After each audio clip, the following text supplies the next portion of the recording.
My name is Victor Furman. Some call me The Voice. I've always been fascinated with human nature, spirituality, science, and the crossroads at which they meet. Join me now and we will explore these topics and so much more with fascinating guests, authors, and experts who will guide us to Destination Unlimited. Do you feel and experience the world more deeply than others? Can you feel the emotions of others, both positive and negative? Are you the person that friends, family, and even strangers turn to, sharing their problems and seeking your excellent listening skills and compassion? Do you often feel ill without explanation? Do you have excellent intuitive abilities and can predict and sense things before they happen? Do you have a deep love for nature and animals? Do you find yourself uncomfortable in crowded, noisy places? If you answered yes to these questions, you are an empath. And my guest this evening on Destination Unlimited, Raven Digitalis, knows well what it means to be an empath and shares his wisdom in his new book, Esoteric Empathy, a magical and metaphysical guide to emotional sensitivity. Raven is also the author of Shadow Magic Compendium, Planetary Spells and Rituals, and Gothcraft. He's a neo-pagan priest and co-founder of an Eastern Hellenistic non-profit multicultural temple called Opus Ima Obscuri. Also trained in Eastern philosophies and Georgian witchcraft, Raven has been an earth-based practitioner since 1999, a priest since 2003, a Freemason since 2012, and an empath all his life. You could visit him online at ravendigitalis.com. Please welcome Raven Digitalis. Good evening, Raven. Greetings. Thanks for having me on. Thank you for joining us. Now, I have to start right off by asking you how you adopted the name Raven Digitalis. I can understand Raven, but why Digitalis and not its more poetic name, Foxgloves? Well, I figured that Smith wasn't the best author name to have after Raven. But actually, long before I started writing books, I went on a type of a spiritual and astral journey to discover my plant ally and my animal ally. And the plant ally was Foxglove, but Foxglove is a little too common of a name. Digitalis seemed to resonate with me a little more, which is, of course, its Latin name. And I hope to actually grow some in the garden this year. You know, when you think of Digitalis, at least I do in my generation, you think of heart medications, and so which are derived from that plant. So that's why I was questioning that. Yeah, and I didn't actually know about that medication until after I was published, and someone said, "Why did you name yourself after a heart medication?" I'm like, "Heart medication? What are you talking about?" So please tell us about your early life, your first indications of being an empath, and your introduction to the magical practices. Well, I was born and raised here in Missoula, Montana. Beautiful place, except for when it's the dead of winter and 30 degrees below and icy roads. But that's behind us now because it's springtime. But it's a beautiful place. I just love living here in Montana. It's not too populated and so much natural world. We experience all four seasons. It's a wonderful place to be, yet I love to travel. So I was born and raised here and was educated here at the University of Montana in anthropology. My family is not necessarily spiritual. They don't have any particular beliefs or disbeliefs, and really encouraged me to discover the world spiritually and philosophically, as long as I was being good and being safe. And of course, as a rebellious teenager, getting into magic and witchcraft and alternative spirituality and alternative healing, some eyebrows were raised, but in the end, I've been very positively encouraged by family and have discovered amazing circles of friends and community as a result. That's wonderful that you were encouraged, because there are so many times when kids express an alternative path or a skill or demonstrate intuitive abilities and are told by their parents to not promote those and not to follow that path because that they would not be accepted by mainstream society. Right. And I'm sure so many people listening have dealt with that as well. And it's sad when fear discourages curiosity. And it's possible to be safe and healthy in exploring different cultures and practices that one may not have been raised with, that may be different from one's own culture.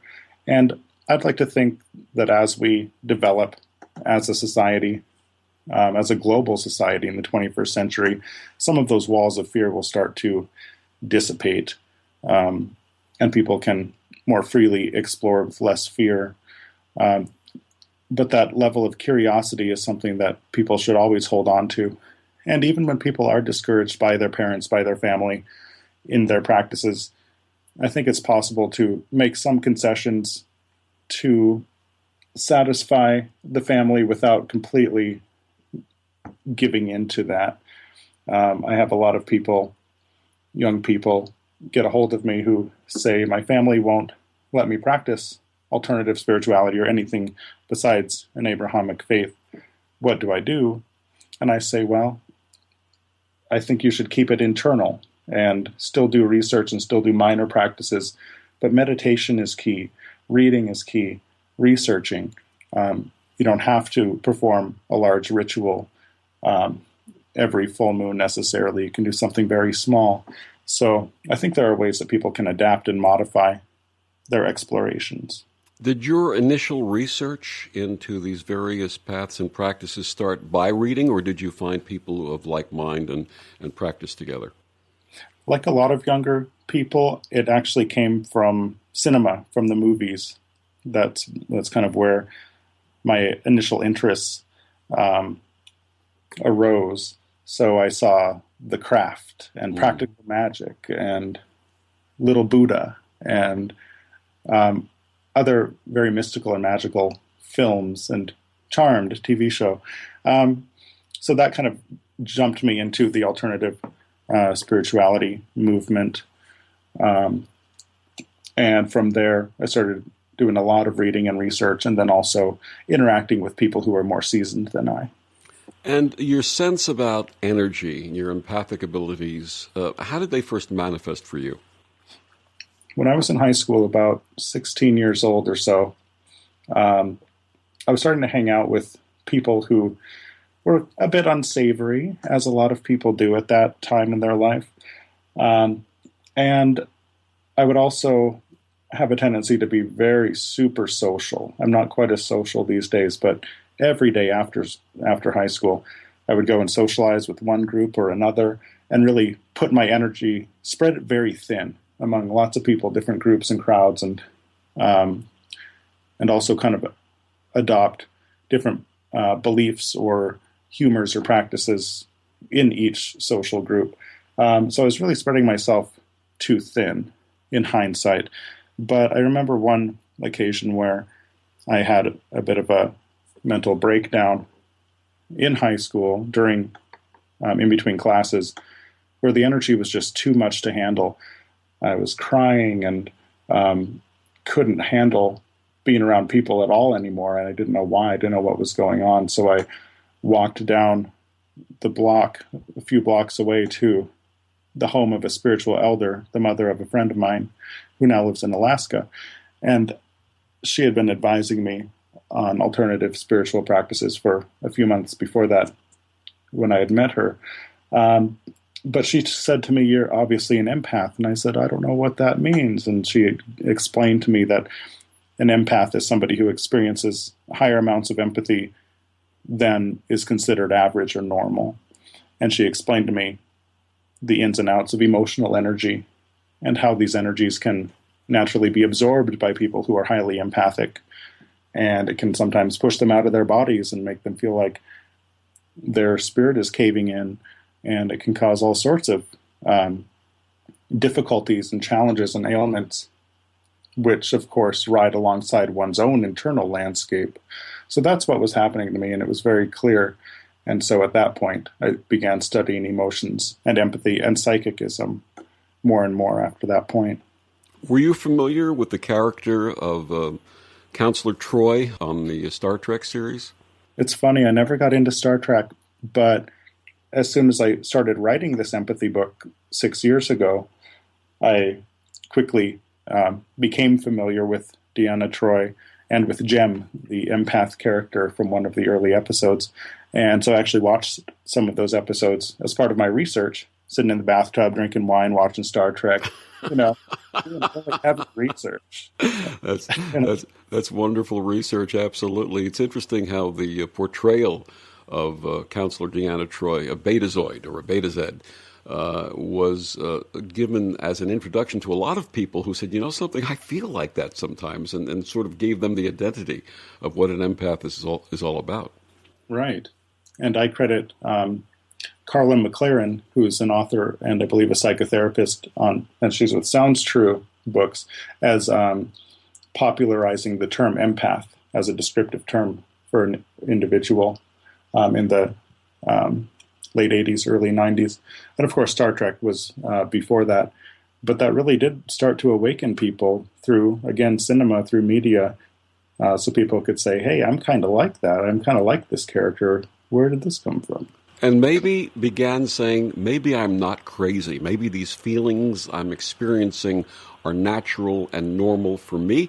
And we'll talk more about the empath's traits with our wonderful guest, Raven Digitalis, author of the new book, Esoteric Empathy, a Magical and Metaphysical Guide to Emotional Sensitivity, after these words on the OMTimes Radio Network.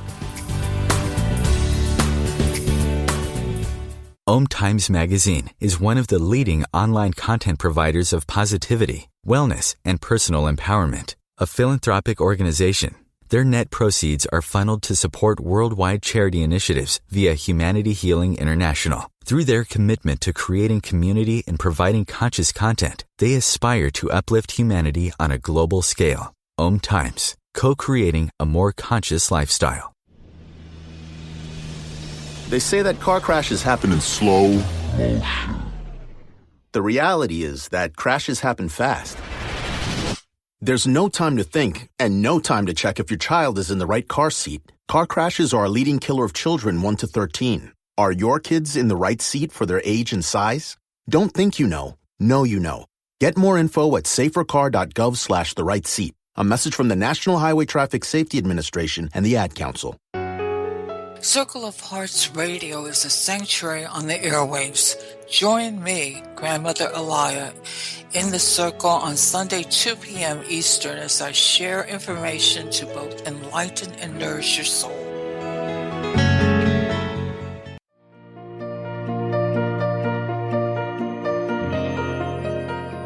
Every Tuesday on Living with Moxie, join Shefali Burns and Donna Martouge in conversations designed to take you to the next level, where we highlight ideas, resources, and strategies that provide you with the leverage you require to meet and exceed your business and personal goals. Each week on Living with Moxie, we will lead conversations related to success, achievement, fulfillment, and extraordinary, vibrant living. Are you ready to live with Moxie? Join us. More than 1 million wild animals are killed each year illegally. Poaching is a major threat to our country's wildlife. I'm Tom Barry. I'm an actor with a desire to preserve living space for wildlife. The Humane Society Wildlife Land Trust does just that. Works with private landowners to protect wildlife, to preserve natural habitats. To learn more or to work with the Humane Society Wildlife Land Trust, call 800-729-SAVE. That's 800-729-SAVE, or visit wildlifelandtrust.org.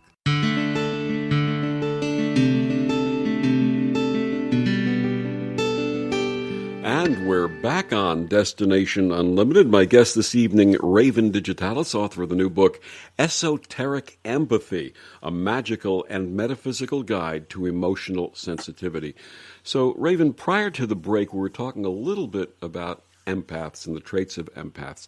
Let's talk a little more about those traits. In your book, you provide some checklists of these traits. How would our listeners and your readers know that they are truly empaths?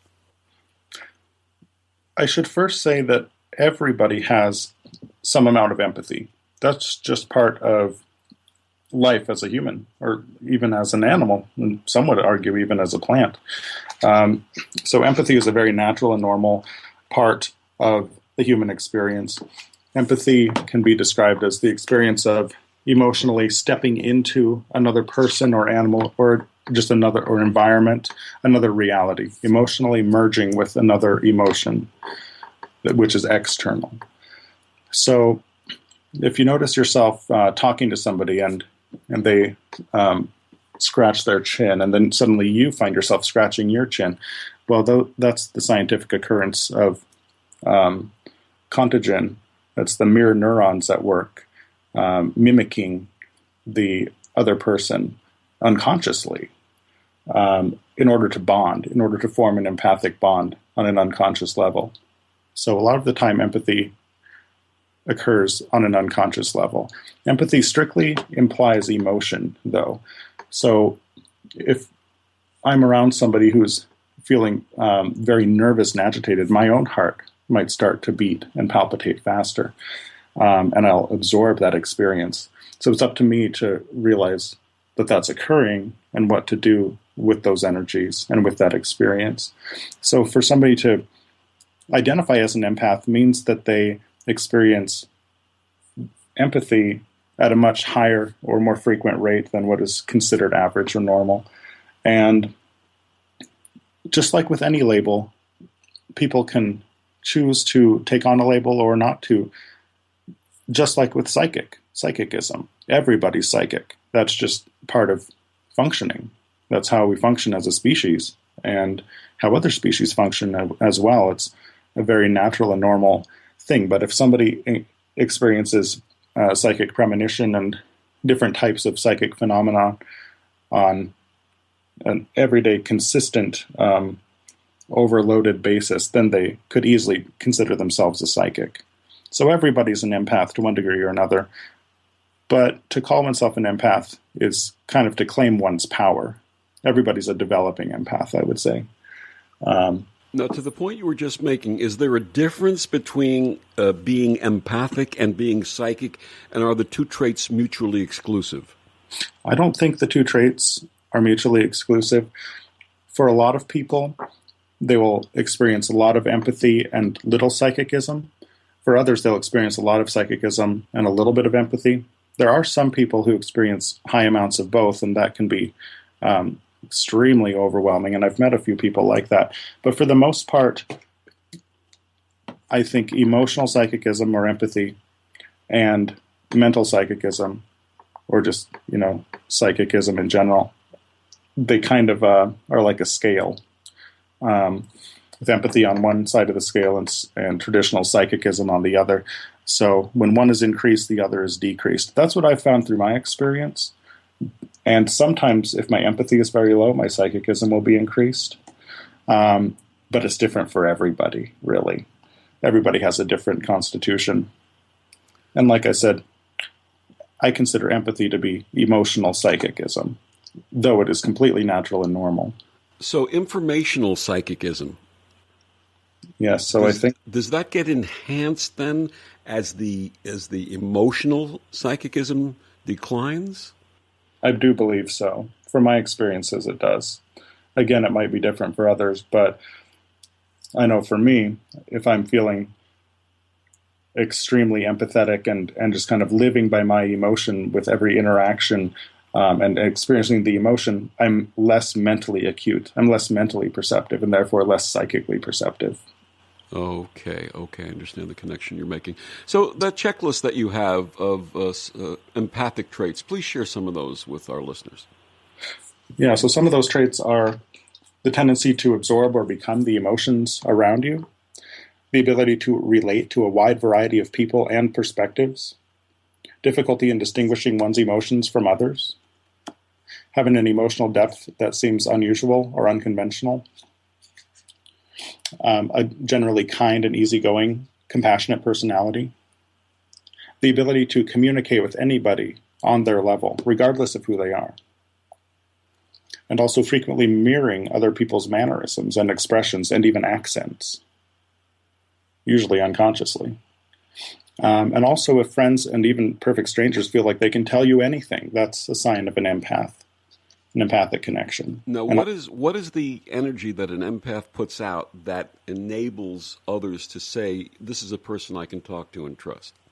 Generally, it's a display of genuine concern and understanding, and that creates trust. Some people can negatively utilize this sort of thing to manipulate others, but empaths, as a general rule, are very kind and compassionate and really want to help make a positive difference in other people's lives, so they would never do that. But some people have kind of learned to manipulate that realm. I think what makes people really open up is just sensing like, it's okay, it's safe. This person is safe. I can tell them these things and they're not going to hate me. They're not going to spread gossip about me. It's safe. Now, are there subtle cues that empaths give off rather than just demonstrating compassion and being good-natured, etc.? Are there subtle cues or subtle energy cues that are also given? I think empaths naturally mirror other people on a physical level as well, like with the mirror neurons being more pronounced. So if somebody stands a certain way, the empath will stand a certain way to try to unconsciously try to experience their reality and their perspectives, kind of stepping into that person's reality. So that trust, I think, is established through both body language and through verbal communications. Oftentimes there's a lot of respect that's given. If a person feels very respected and like they're being listened to and heard and valued, then they'll feel more prone to open up and realize that it's a safe zone. So also, along with increased emotional sensitivity, empaths also often have increased physical sensitivity, like light sensitivity. It's very difficult to be under fluorescent lights for a lot of empaths, for example. A lot of empaths have increased sensitivity toward physical pain and other sensory input, scents and sounds and textures even.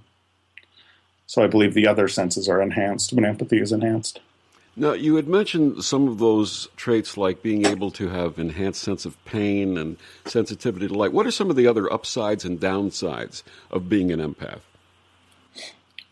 On an upside, empathy is, I believe, propelling our species and the world in general into a place of higher consciousness, deeper compassion, the ability to create positive change for those around us, because every little empathic interaction, even if it seems small, still has an echo, a ripple, and encourages others to be more empathetic, because it feels so good to feel that trust in others and feel empathically safe with others. If we can understand other people's realities without dismissing them for one prejudice or another, we can actually work to help them, and the world just becomes a better place because of empathy. And this is important to keep in mind, especially when a person feels like empathy is a curse. It's not. There are times when being an empath or experiencing extreme empathy feels a lot like a curse, like a very negative experience, because it is frequent for empaths to absorb the emotional energies around them and not know what to do with it, to even not know where one's own energy and emotions begins or ends and another's begins. So it's up to us to come to a place of empowerment in our empathy and learn it for what it is. And I've written this book as a guide for people who are empathic already, but want to explore it and want to learn how to control it and what to do with all these emotions. It's difficult for me to hear so many empaths say, I wish I wasn't this empathic. I wish I wasn't an empath, because it's too painful. I don't like to feel what everybody else is feeling. I don't like to see behind the scenes emotionally. I don't like to see through people's masks and question everything. And, I do understand that pain, but at the same time, we ourselves are deeply emotional beings. So even when we experience a lot of emotions from outside of ourselves, we are still deeply emotional. We are a well of emotion. And it's tempting to want to shut off those abilities when it seems to be too much. But that's really not the answer. It's all about controlling it. Just like with psychic abilities, or just like with any power that we have as humans, we need to learn how to control them. Just like with any gift. You know, if a person is meant to be a musician and keeps getting all of this inspiration but doesn't know what to do with it, they're going to go kind of crazy if they don't have the outlet to express those energies and those inspirations that they receive.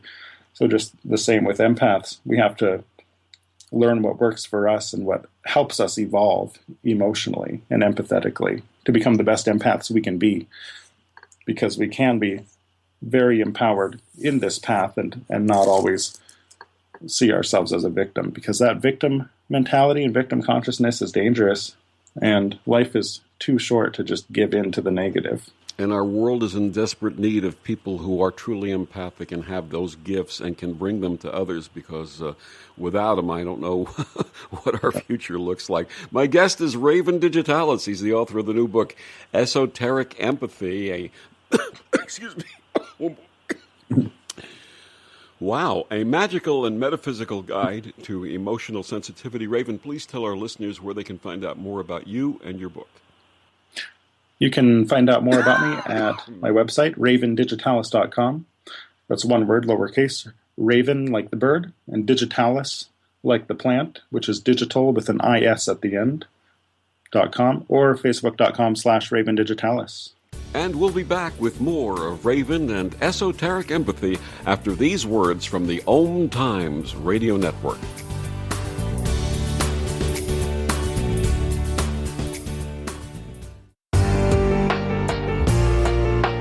Are you in an interfaith relationship and thinking of getting married? For 18 years, Reverend Laurie Sue Brockway has been creating personalized, loving, and romantic ceremonies for couples of all faiths and cultural backgrounds. Reverend Laurie Sue's sensitivity to the needs of interfaith couples is reflected in the compassionate and inclusive way she addresses the concerns of parents and families. Reverend Laurie Sue is also the author of several best-selling books on interfaith weddings and wedding vows. Selected as one of the top interfaith officiants by New York Magazine, Reverend Laurie Sue serves couples in the New York metropolitan area and beyond.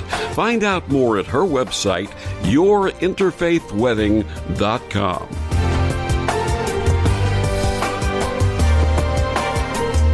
Have you ever wondered how to change your love paradigm? The secret key is finding a love partnership, not just a regular connection. How do you find these?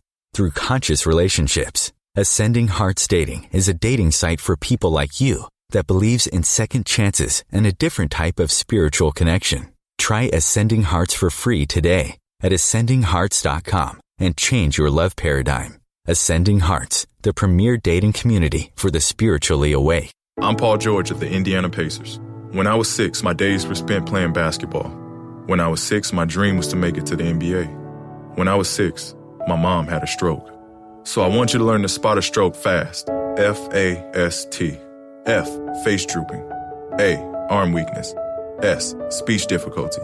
T, time to call 911. I'm Paul George. Spot a stroke fast. Visit strokeassociation.org. Brought to you by the American Stroke Association and the Ad Council.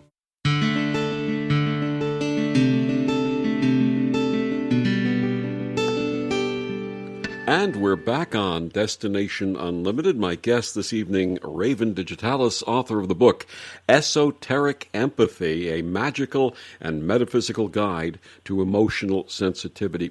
You had mentioned earlier in the second segment about neuron mirroring, something that science has shown exists. What else does science say about empathy? It's interesting because in psychotherapy and other scientific fields, empathy is a relatively new field of study. So now you see all of these books emerging in the scientific field in different subfields about empathy and what it means. So in my book, I actually have a chapter that really goes in depth about the science of empathy. And I know it's a little bit dry for some readers, but I need to really explore the scientific sides of empathy before I get into the metaphysical sides. I think it's important for readers who are empaths to have a well-rounded understanding of what they're experiencing. I think it's easier if we understand what we are experiencing on a physiological and biological scientific level, because that can help us emotionally step back from the experience to say, okay, this is what's happening. Mirror neurons are firing in my brain. This is part of my brain. I'm experiencing emotional contagion right now. And these other scientific terms that are very real parts of our experience can help us to understand the metaphysical side of things. Because once we understand one side, we can approach the energetic and metaphysical side of empathy with less superstition and with less questioning. It's good to become grounded in the physical reality of the experience of empathy. So the big things scientifically are emotional contagion and the mirror neurons when it comes to the empathic experience. The mirror neurons are located in our brain as physical cells that actually tell our brain to mirror what we're experiencing in reality. So again, when we see somebody playing with their hair and we start playing with our hair without realizing it, we're experiencing that emotional contagion by way of the mirror neurons firing.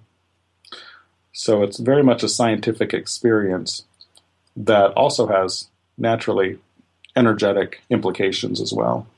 Now, before there was a deeper understanding of empathy in its natural state, how many people who were empathic wound up in psychiatric facilities and undergoing intense counseling for what they were experiencing? Yeah, I think that has been a large occurrence before empathy was really understood. It was less than 100 years ago that empathy as a term really took root in our vocabulary in the English-speaking world. So it's kind of a new thing to try to understand. Early on with therapy and other physical and even physical medicines, only the physical body was being looked at. The brain does this, so let's diagnose it like this. But it's actually deeper than that. Everybody's emotional experience throughout life shapes them and forms them, and everybody has a different sensitivity and different gifts in different areas. So if we consider the whole person, we can more easily work with them physically, psychotherapeutically, and spiritually. Absolutely. Now, how does empathy come to play in spiritual and metaphysical practice? Well, I believe that emotions are the fuel for spiritual and magical experiences. I think that when a person experiences mystical states of consciousness, their emotions are opened up to the divine, to the universe, to however they see God or gods or what have you. It's all the same energy, undeniably. And when a person is able to come into a place of deeper compassion and wants to make a difference in the world, that's empathy at work. Metaphysically, we are energetic beings. We're physical beings, but we're also energetic beings, as any metaphysical practitioner understands. And the emotional body is just one of those many levels of our constitutions as spiritual beings. And we need to understand not only our mind and how we think, but also how our emotions function and why they function the way they do. It's wise when a person can understand that they're reacting a certain way to a certain situation based on their past experiences or even based on their past life experiences. And if we can step back and see how our minds function, we also have the capability of stepping back and seeing how our emotions function. And that's one thing that I really promote in my book and give some how-to steps of how to step back a little bit and become more aware, become an observer. It's so easy with emotions to identify as that emotion. I'm sad. I'm happy. I'm this, I'm that. But in reality, our body, our mind, our brain, our emotions are feeling these things. We, as a self, are much deeper than that. We are beyond our emotions. We are not our emotions. We are not our brain. We're not our mind. We are spirit. We are spirit housed in a physical body that has an energetic constitution about it as well. So if we can bring awareness to these different levels of functioning, we can more easily identify our emotions and more easily identify the emotions of others that may be attached to us.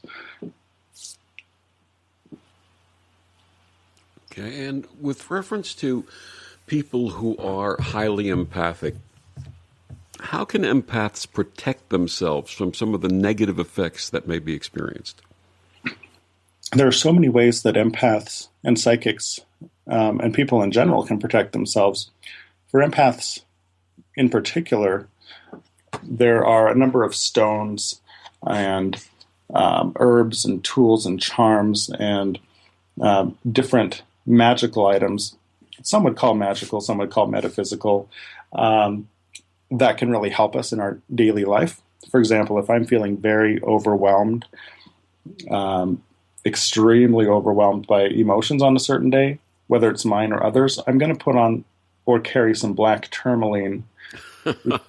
I don't leave home without it. Yeah, it is a big protector. Absolutely. And if I'm feeling like I need a little bit more radiant energy, maybe I'll use citrine. And these are just stones that anybody can use.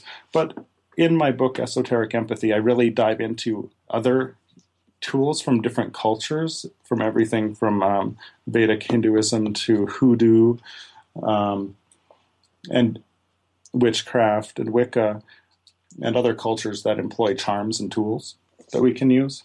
For emotions in particular, I also have a lot of symbols and different symbolic pictures that a person can use on charms or as a focal tool during meditation, in addition to the different herbal and gemstone and animal-based tools that I encourage for empaths who are feeling overwhelmed.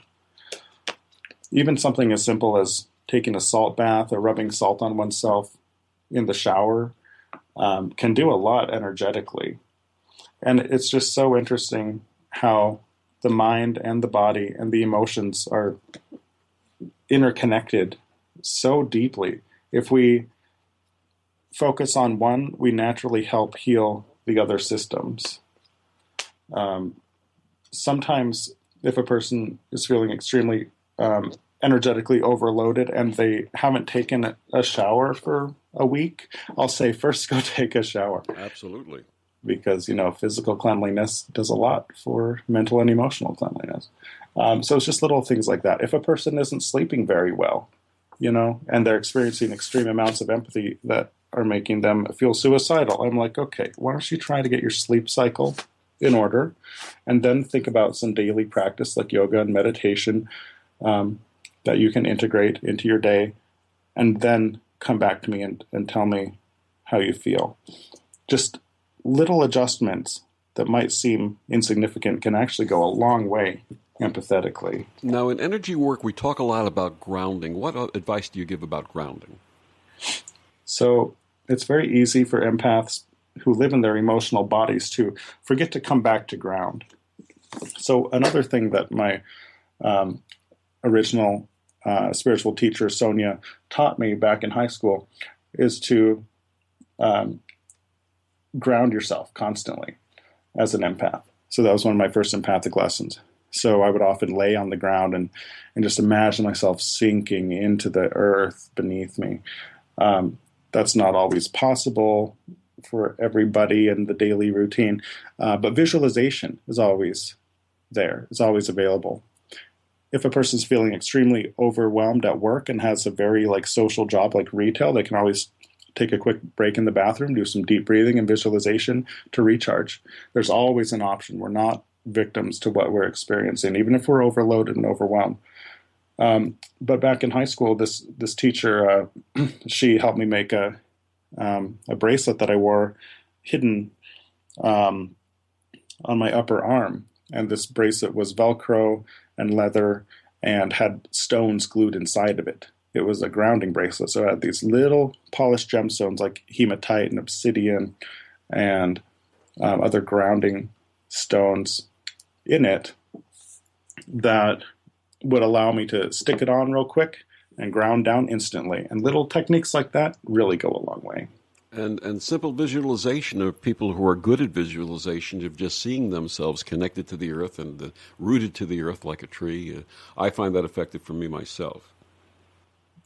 It really goes a long way.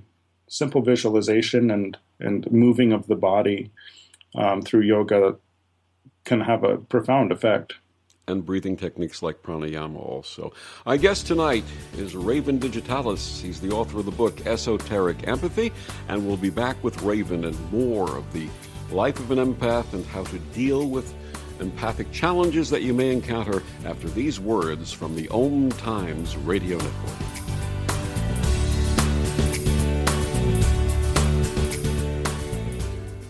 You're listening to OTR FM, part of the IOM Radio Network. The number one reason girls drop out of school in sub-Saharan Africa is lack of access to feminine hygiene products. The Pads for Schoolgirls Project, an outreach of Humanity Healing International, is changing this paradigm by setting up sewing programs at schools, teaching girls a vocational skill, while producing the reusable pads that help keep them attending classes. The girls pay it forward by making and giving pad kits to other girls in need. To learn more, visit humanityhealing.org. Humanity Healing is where your heart is. Hi, this is Sylvia Henderson, intuitive life coach and energy healer. Are you ready to elevate and rise way above your normal? Be sure to listen to my show, Intuitive Transformations, on OMTimes Radio, Sunday evenings at 9 p.m. Eastern. Get the inspiration you need to transform your life.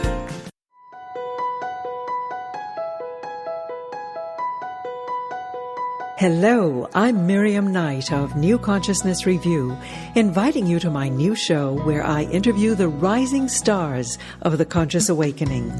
We'll explore the many faces of consciousness in action and intriguing perspectives on life, the universe, and everything in between. Join us each Wednesday at 2 p.m. Eastern on the Rising Stars Show. A ranger station. I'd like to report a bear hug. Okay. I put out my campfire and Smokey Bear hugged me. So you drowned the fire, you stirred it, drowned it again, and felt that it was cold? Uh-huh. Yep, he's just letting you know you did good. Bear hug from Smokey Bear. Status update. I'm gonna let you go now. There are many ways to start a fire, but one sure way to put it out. Learn how you can do your part at SmokeyBear.com. Sponsored by the U.S. Forest Service Ad Council and your state forester. 1 in 7 Americans will struggle with addiction during their lifetime.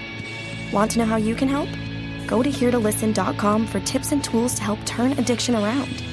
A public service announcement brought to you by the Ad Council.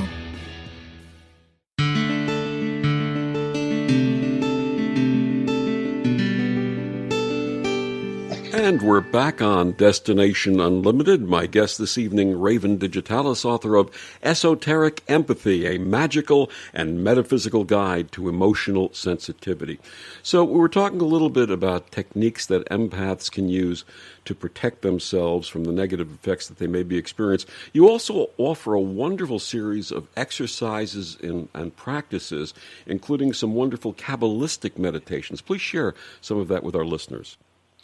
I really went for a universal approach with my Esoteric Empathy book. My other books in the past have been more focused on paganism and magic in particular, but Esoteric Empathy is available for anybody and anyone and everyone who identifies as an empath or who is extremely emotionally sensitive and wants to know what to do with it. There's a little something for everybody in the book. And still, even when I think back to the 6 years it took to write, create, and edit this book, I can't think of a single other thing that I would say or include in the text itself. And I can't say that about my other books. This one really has different approaches for every type of person, and I'm so proud of it. And it's really a collaborative effort as well, because empathy is naturally a collaborative thing. So I thank my editors and art department and publicist and everybody who has helped create this book. You'll see a lot of quotes from others in this book as well, which I love to include, all these different perspectives as well as those different practices, like you mentioned. So I'll include everything from something Kabbalistic to something alchemical to something based on the aura or the chakras or in mudras. I have many different types of practices that anybody can pick up and immediately put to use as an empath. Some of these are ritualistic and they're a little bit longer in nature. Others are very immediate in nature, like the pranayama that we mentioned, and grounding techniques and shielding techniques that are more immediate in nature. So a person can really take it to any level that they wish. If a person is highly empathic and really is feeling overloaded and wants to get that under control, they can choose to devote to a half hour or an hour of practice for, say, a week every day, just to get their shields up and hone their energy and get to know their mind and their emotions. Or a person can pick it up and learn about a new herb they can put in their medicine bag to carry around, which will help them, or a new elixir or tincture that they can utilize. So I really try to appeal to people of every path in this book, not just witches, not just pagans, not just Kabbalists, but everybody. And in each chapter, a reader will find both a chapter meditation and a longer practical practice, such as an elixir for emotional relief, or connecting with different deities. Of course, if a person identifies like with, say, only the Christian God, that's okay too. They can skip that section. And one will find how to work with clientele if they are a healer themselves, or if they practice empathic healing or psychotherapy, or other modalities of empathically assisting others. There's an exercise for that.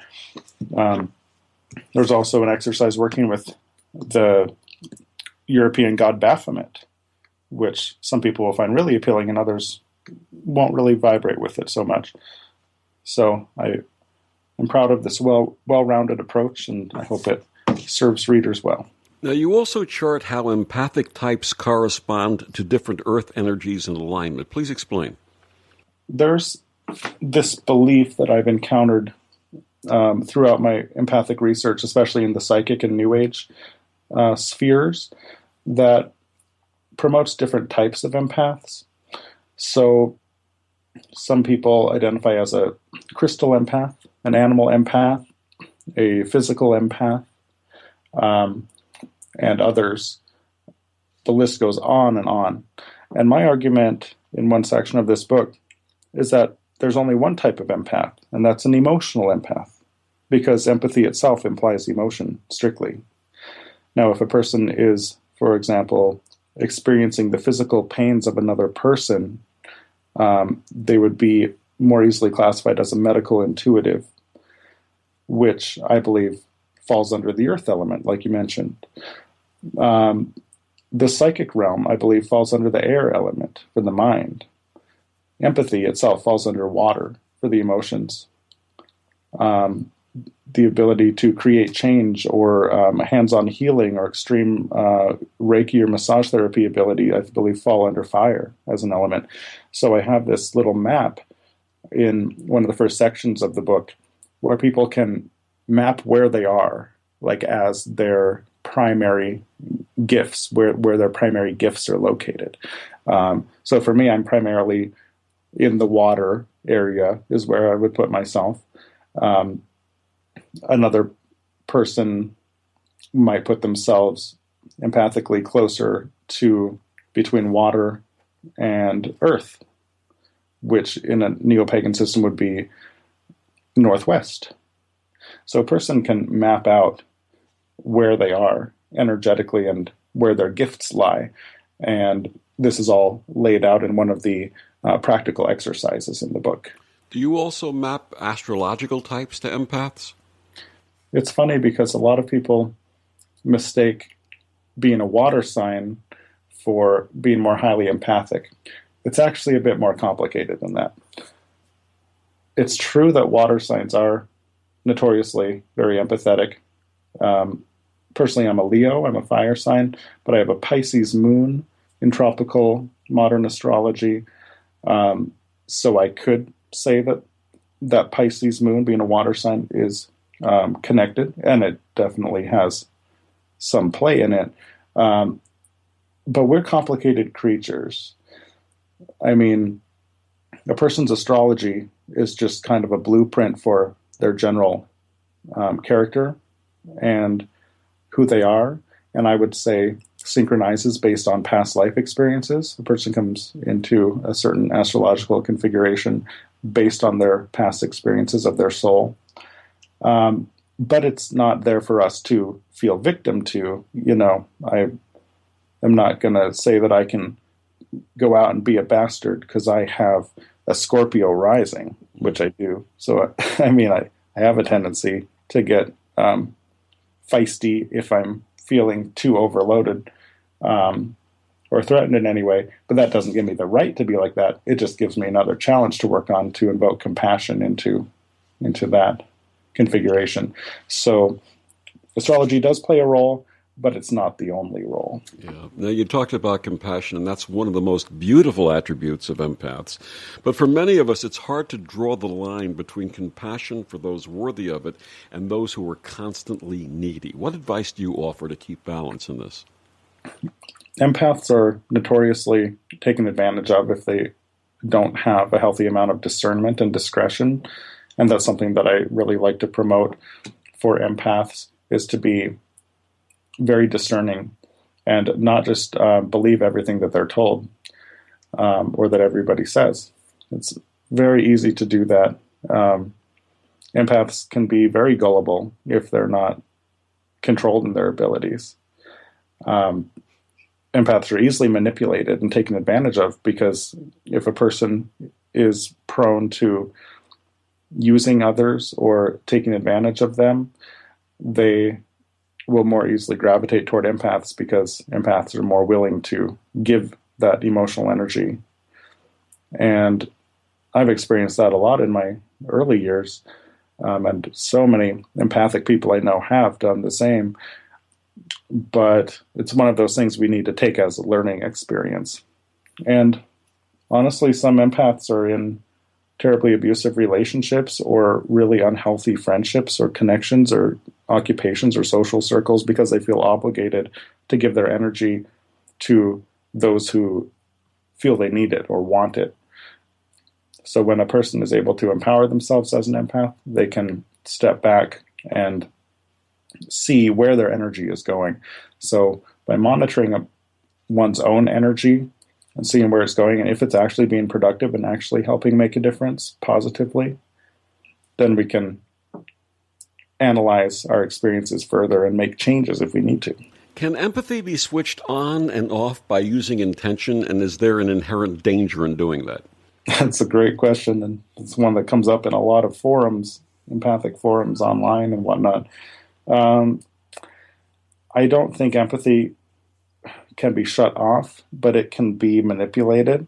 And what I mean by that is that a person, and this does happen, a person might be very empathetic and have some bad experiences and then want to shut it off and might turn into extreme drinking and drug use and extreme video gaming or locking themselves in their house and never wanting to leave.